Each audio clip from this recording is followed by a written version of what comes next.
आपका कल MP super 100 का पेपर हो गया है और बात सिर्फ इतनी सी है जिसने 11th में केमिस्ट्री, फिजिक्स और बायोलॉजी का ट्यूशन लगाया था उसका पेपर अच्छा गया होगा।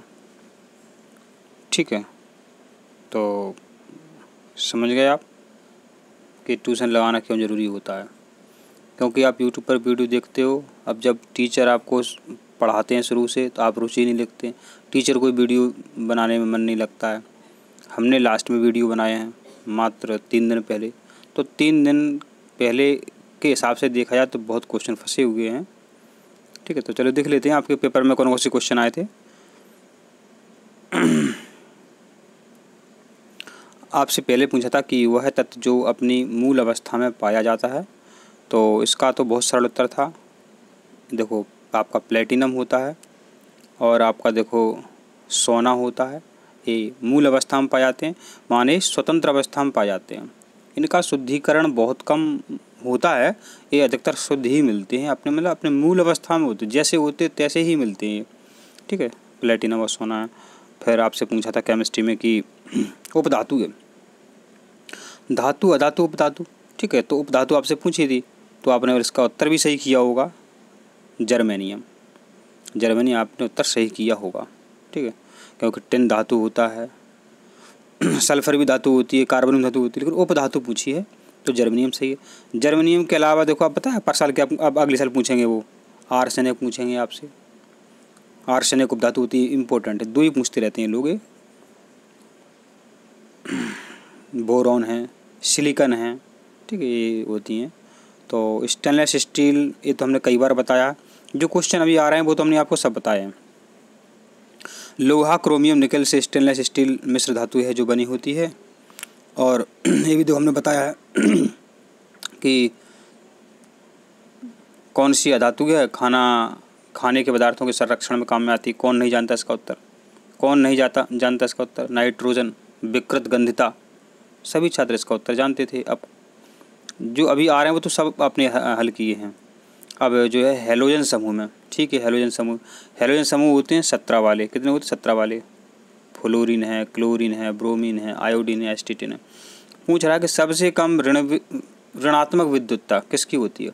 तो देखो बच्चों, अब इतनी सिंपल सी बात है और कक्षा 10वीं का क्वेश्चन नहीं है, ये कक्षा 11वीं का क्वेश्चन है। जब समूह में ऊपर से नीचे की ओर चलते हैं तो विद्युत ऋणात्मकता का मान कम होता जाता है।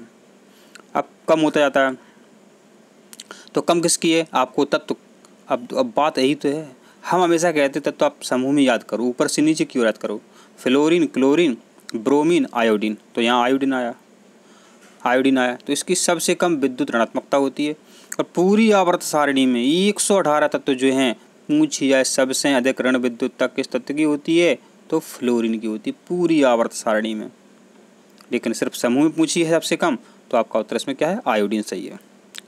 अब देखना ये प्रश्न कितना सरल है। किन के तत्वों में समान संयोजक इलेक्ट्रॉन नहीं है? माने जो बाहरी कोश में जो इलेक्ट्रॉन होते हैं, किसमें? दो, समूह 1, समूह 2, समूह 17, शून्य समूह। अब इनने जो प्रश्न बनाया है, पहली बात तो ये प्रश्न ये गलत होना चाहिए। अगर गलत नहीं किया तो इसका उत्तर आप शून्य समूह से ही करेंगे। अगर इन्होंने ये प्रश्न गलत नहीं किया तो इनको फिर इसका डी उत्तर मानेंगे लोग। ठीक है, चलो अब प्रश्न कह रहा है कि निम्नलिखित में कौन से गुण तत्व x और x2 धनायन में समान होते हैं।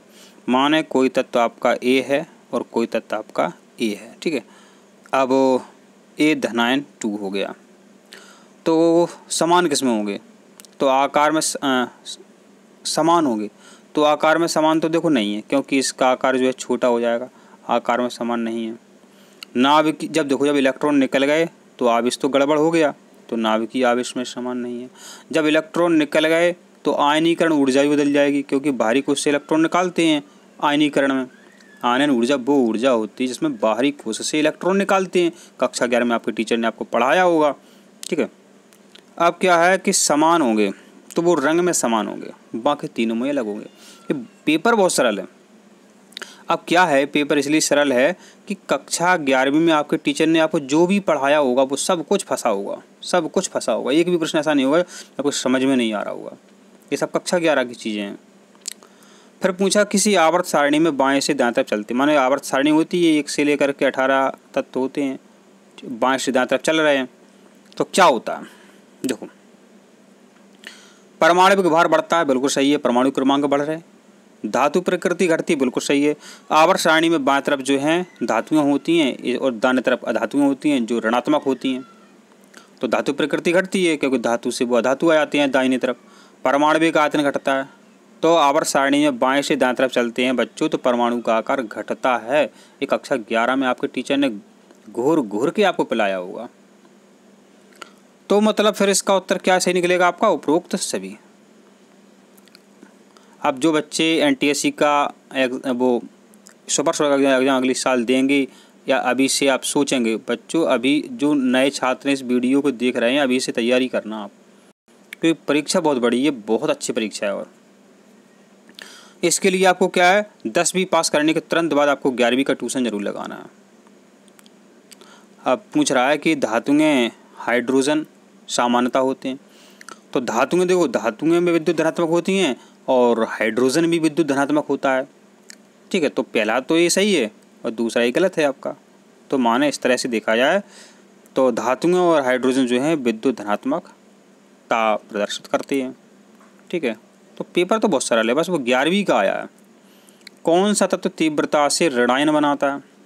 ऋणायन हमने अभी आपको बताया था कि पूरी आवर्त सारणी में सबसे गरीब तत्व है फ्लोरीन। फ्लोरीन की गली में कोई भीख मांगने जाए तो भीख देना छोड़ो, वो आपके पास से सब कुछ पैसे छुड़ा लेगा, क्योंकि उसकी ऋण विद्युतता सबसे ज़्यादा, ऋण विद्युतता ज़्यादा है।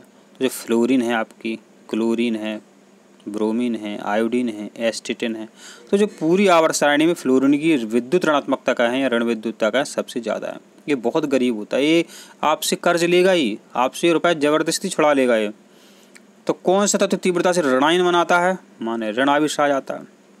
तो फ्लोरीन, क्लोरीन, ब्रोमीन कौन से परिवार के हैं, तो आपको पता है ये हैलोजन परिवार के हैं, माने ये 17वें समूह के हैं। 17वें समूह के, ये भी आपको ध्यान रखना है यहाँ पर। ठीक है, हैलोजन परिवार के 17वें समूह के हैं।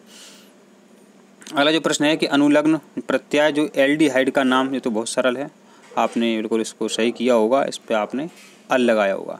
अगले साल वो ऑल पूछेंगे, एल्कोहल वाला पूछेंगे, वो कुछ नहीं करेंगे, बस घुमाते रहते हैं बस प्रश्नों को। कौन सी विधि क्षार बनाने के लिए उपयोग में नहीं लाई जाती है, माने क्षार बनाना, उन्हें क्षार बनाना है, कौन सी विधि उपयोग में नहीं लाई जाएगी। ठीक है, तो अब इसका उत्तर जो है क्या हो सकता है, जहाँ तक मुझे संभावना है इसका उत्तर आपका ये सी हो सकता है, लेकिन जब भी हमें इसमें डाउट है। ठीक है, क्षार बनाने में उपयोग नहीं करते हैं क्योंकि अम्ल क्षार क्रिया करता है तो उदासीनीकरण होता है। अब सोडा पाउडर, ये किसने नहीं बताया, सबने बताया होगा आपको। सोडा पाउडर माने सोडा पाउडर का मतलब है निरमा है आपका, सर्फ एक्सल है, घड़ी पाउडर है, कपड़े धोने वाले।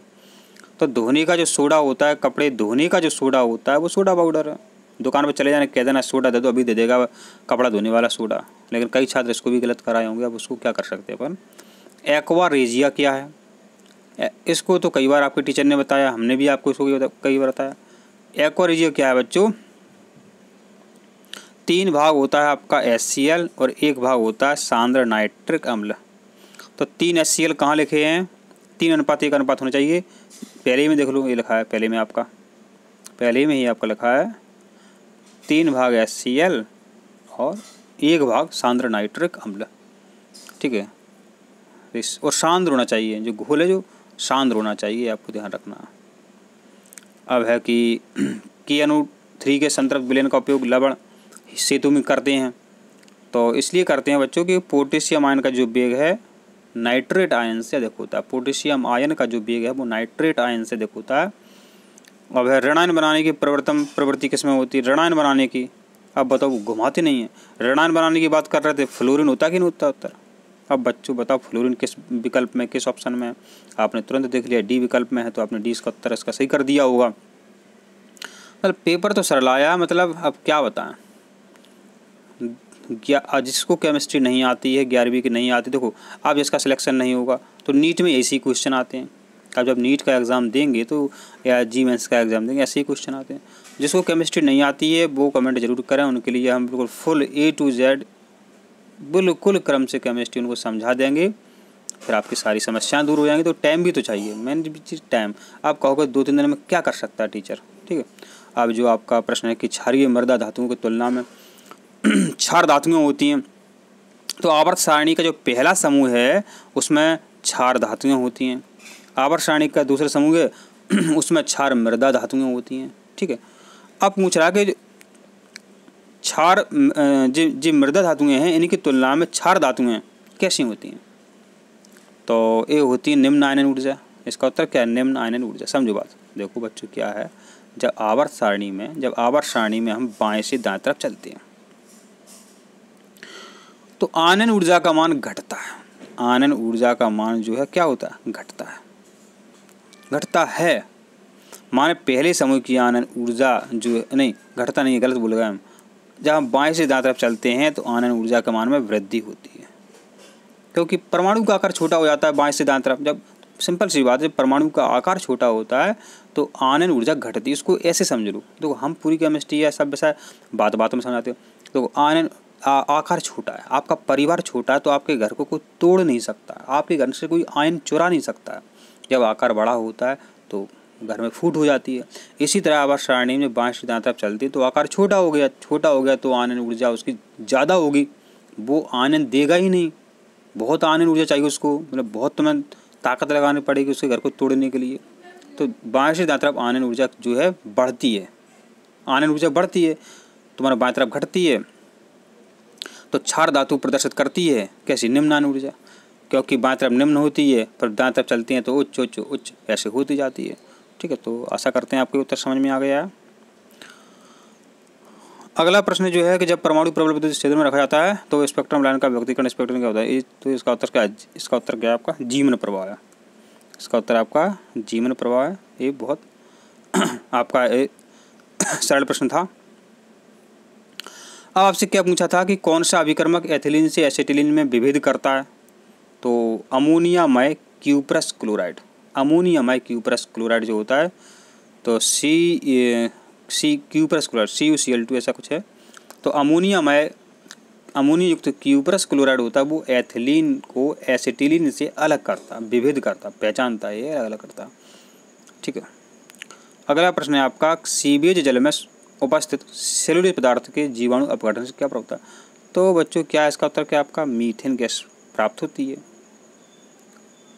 क्या प्राप्त होती है? इसको गोबर गैस भी कहते हैं, नाली की गैस भी कहते हैं इसको, कई बार आपने टीवी में समाचार में सुना होगा। अगला प्रश्न इतना ही। अब इतना जी प्रश्न है, अब भले टीचर ने आपको नहीं बताया होगा लेकिन उत्तर तो आप कराए होंगे नहीं, कि प्रथम 100 तत्वों में 3D ऑर्बिटल वाले तत्वों की संख्या। अब परमाणु क्रमांक आपको याद होंगे बच्चों, जब 21 परमाणु क्रमांक जो है वो स्कैंडियम का है और एक कहाँ तक जाता है आपका? जिंक तक जाता है, 30 तक जाता है। इसी तरह जो 100 परमाणु जो 100 तत्व आपके होते हैं तो 20 तक तो देखो उसमें डी ऑर्बिटल होता ही नहीं है। अब 20 के बाद डी ऑर्बिटल शुरू होता है। 100 तक पूछे तो 20 और 80 100, तो सिंपल सी बात है, इसका उत्तर आपको 80 लगाना था। कैथोड रे ट्यूब प्रयुक्त होती है तो इसका उत्तर टीबी सेट में। कैथोड रे जो होती है, कैथोड किरणें जो हैं वो टीबी, जो पुराने ज़माने की टीवी चलती थी उनकी बात हो रही है। तो टीवी में चित्र देखते थे, एक कांच की बहुत बड़ी ट्यूब होती थी, वो तो ट्यूब होती थी कैथोड रे, तो टीवी सेट इसका उत्तर सही है, सिंपल, कोई दिक्कत वाली बात नहीं है। प्रकाश विद्युत प्रभाव किसके द्वारा खोजा गया? तो इसका उत्तर सही है आपका हर्टज। क्या उत्तर सही है आपका? हर्टज। और फिर कौन सा पदार्थ ऊर्ध्वपातित हो सकता है? तो इसका उत्तर सही है उपरोक्त सभी। इसका उत्तर क्या है? इसका उत्तर क्या है आपका? उपरोक्त सभी। अभी प्रश्न हमने आपको समझा है, प्रश्न तो बहुत फंसे हैं, बस वो क्या घुमा दिए उन्होंने, और आपकी समझ हमने ऐसी विकसित की थी कि आप उत्तर सही कर सकें। नैप्थलीन, अमोनियम क्लोराइड, एंथ्रासिन ये शीघ्र ऊर्ध्वपातित हो जाते हैं। अब ये है कि आग बुझाने में अग्निशामक यंत्रों में कार्बन डाइऑक्साइड गैस प्रयुक्त करते हैं और उससे आग बुझ भी क्यों जाती है? तो बच्चों क्या है, जो कार्बन डाइऑक्साइड होती है, तो जब कार्बन डाइऑक्साइड का स्प्रे करते हैं आग पर, तो कार्बन डाइऑक्साइड के आग को आसपास से घेर लेती है तो ऑक्सीजन को भगा देती है। और आप जानते हैं बिना ऑक्सीजन के कोई पदार्थ जल नहीं सकता है, तो आग बुझ जाती है। ये आप पढ़ कर के इसका उत्तर निकाल सकते थे। अब एक ही कक्षा में प्रयोग हो रहा है और आलू का टुकड़ा है और उसमें 2-3 बूंदें आयोडीन के डालो, तो हमने बताया था कि आलू नीला काला पड़ जाता है स्टार्च के कारण, मंड के कारण। ठीक है, तो देखो आया है कि नहीं आया। तो इस तरह से प्रश्न तो बहुत आए हैं, बस थोड़ा उनने घुमा दिया और कुछ नहीं है। एक छात्र प्रयोगशाला में जे 3 प्रयोग कर रहा है और समुद्र पदार्थ को भारी पिस्टन की सहायता से, तो पिस्टन इसके दबा रहा है, क्या परिवर्तन होगा। तो कण पास भी आएंगे। अब ऑप्शन देख तो उसका दाब बढ़ाने घटाने से पदार्थ की अवस्था बदल रही है, बिल्कुल सही बदल रही है। अगर ज़्यादा दबाव करोगे तो गैस द्रव बन जाती है। आपके घर में जो सिलेंडर होते हैं तो उन पर जब ज़्यादा प्रेशर होता है तो उनको आप हिला करके देख लो, तो वो क्या कहते हैं, उनमें पानी जैसी आवाज़ आती है कि वो मतलब जो गैस है वो द्रव में बदल जाती है। फिर दूसरा क्या है, दाब बढ़ाने पर पदार्थ के कणों को समीप लाया जाता है, बिल्कुल सही बात है, कण समीप लाते हैं। फिर है कि तापमान के घटाने से गैस द्रव में, सही बात, तापमान घटा दो माना ताप माइनस कर दो तो द्रव बनी जाती है। तो मतलब सीधी बात ये हो रही है कि इसका उत्तर जो है फिर इसका उपरोक्त सभी, इसका उत्तर सही आएगा। एक प्रश्न कितना सरल आया था कि वह बंध जो इलेक्ट्रॉनों के साझे से बनता है सहसंयोग बंध, हमने इसको कई बार बताया। तो मतलब केमिस्ट्री के क्वेश्चन आपसे बने सबरे होंगे, जिसने हमारी वीडियो देखी है तो क्वेश्चन सबसे बने होंगे। बस ये मानो कि चलो सर डायरेक्ट नहीं पूछे गए बहुत सारे प्रश्न, लेकिन बने क्वेश्चन आपसे सभी होंगे, क्योंकि हमने आपको समझ विकसित की थी। अब हाँ, अब 11वीं से पूछ ली उन्होंने। ठीक है, तो 11वीं की केमिस्ट्री आपको समझना है सरल शब्दों में, तो आप कमेंट जरूर करें। धन्यवाद।